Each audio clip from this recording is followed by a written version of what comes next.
In this episode, we take up the first appearance of the Romulans in Balance of Terror.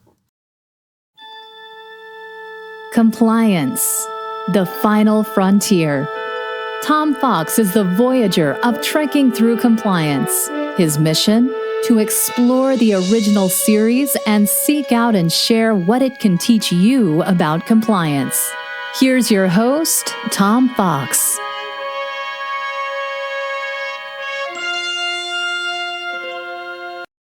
In this episode, the Enterprise is sent to investigate the loss of communications with a line of Earth outposts near the Romulan Neutral Zone, formed under the terms of a peace treaty that ended the Earth-Romulan War a century earlier. Because there were no visual communications at that time, the races have never seen each other. While Kirk officiates at the wedding of Lieutenant Tomlinson and Ensign Martine, Outpost 4 comes under attack. The Enterprise races to Outpost 4 and aids and contacts the base commander, Hansen, who reveals that he is the only survivor of an attack of an unknown enemy. As they speak, the enemy ship appears, fires, and then disappears.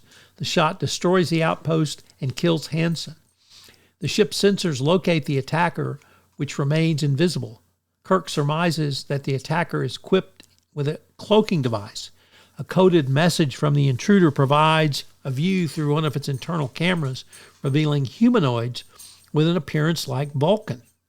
Lieutenant Stiles, the navigator and son of a service family that lost several members in the Earth-Romulan War, begins to question the loyalty of Mr. Spock.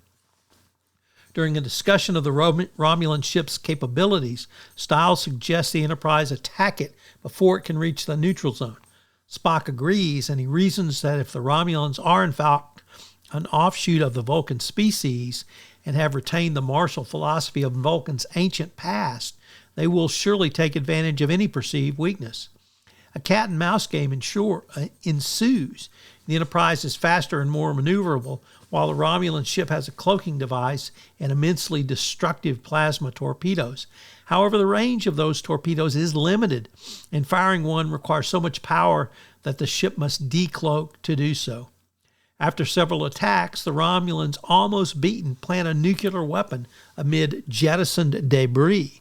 Spock detects a metal-encased object, and Kirk orders a point-blank phaser shot which detonates the device. The Enterprise is shaken by the blast, and many of the phaser crew are incapacitating, requiring Stiles to fill in. Kirk orders operations to work at minimum power to exaggerate the apparent damage and lure the Romulans in for a kill shot.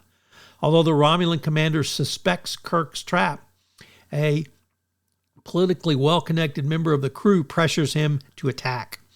When the Romulan ship decloaks to launch a torpedo, Kirk tries to spring his trap, but a coolant leak in the phaser control room incapacitates Stiles and Tomlinson. Spock, whom Stiles had insulted as being unneeded in the phaser control room, returns to rescue Stiles and fire the phasers, mortally wounding the Romulan ship. Kirk hails the Romulans, at last communicates directly with the opponent, offering to beam survivors aboard. The Romulan tells him that that is not their way, and that in another life he might have called him friends. Enterprise's only fatality is Lieutenant Tomlinson. Kirk has to go to the chapel to offer comfort to his widow, the grieving Ensign Martine.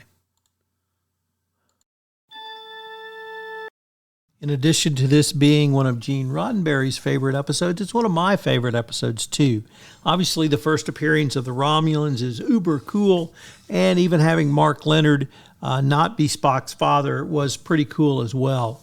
This was essentially a submarine war episode because both ships were in space, but this would have been a World War II submarine movie between the U.S. and the Nazis, or the U.S. and the Japanese, where neither foe could see each other. So you have to create tension really by focusing on the crew, and in this episode, they really did a great job. The tension was great. I've mentioned the racism several times. That's very disturbing. This was in the 60s, I would say. Would have hoped to have said there was more racism now, But unfortunately, after Donald Trump, racism is back de rigueur. So racism still bedevils the United States. It's still our original sin of slavery, and we don't seem to be able to have come much further than the 60s. So it's something that you have to be hyper vigilant for in your organization.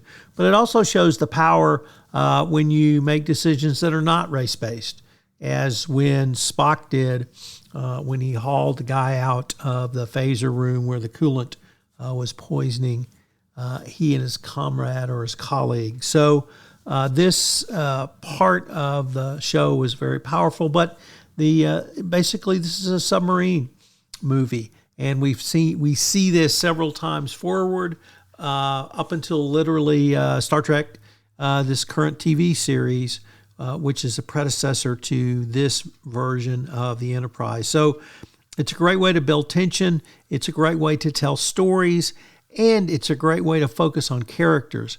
And I'd like to end maybe with that thought for you. I've talked a lot about storytelling and in compliance, but this really gives you a way to tell a story focusing on the characters. And if you want to tell a story for your compliance training or your communications, focus on the characters.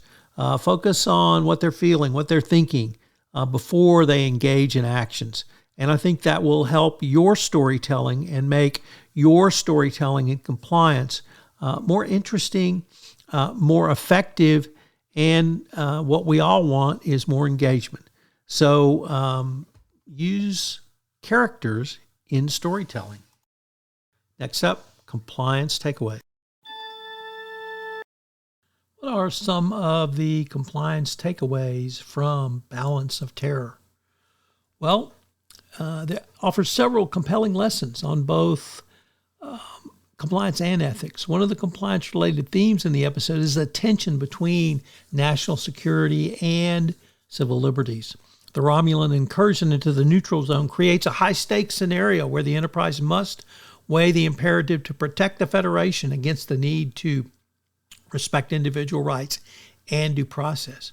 Remember, a compliance officer is the holder of institutional justice and institutional fairness in an organization. This dilemma in the episode is exemplified by Commander Spock's internal struggle over whether to use the ship's advanced sensors to track the Romulan vessel, even though doing so would violate the privacy of Federation citizens. Spock's careful consideration of the ethical implications and his insistence on upholding principles over expediency offers a model for compliance professionals who must navigate similar trade-offs between security and liberty.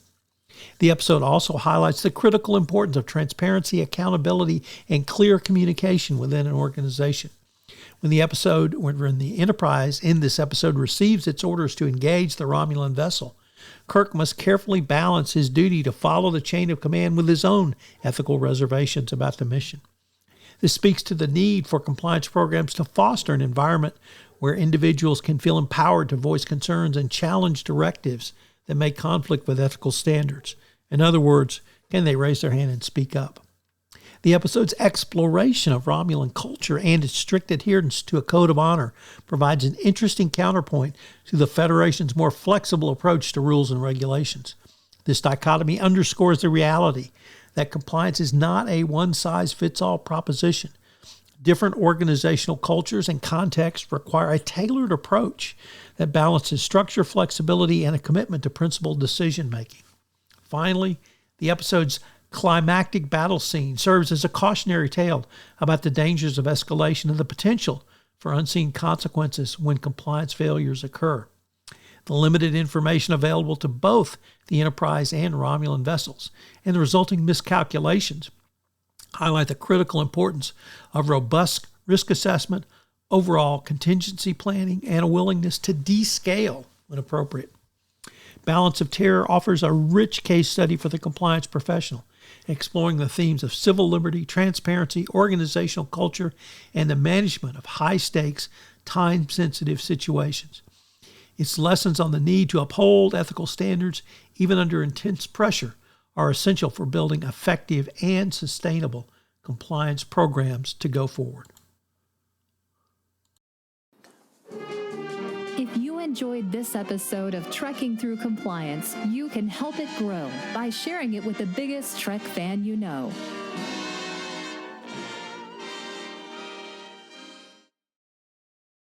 This podcast is a part of the C-Suite Radio Network. For more top business podcasts, visit c-suiteradio.com.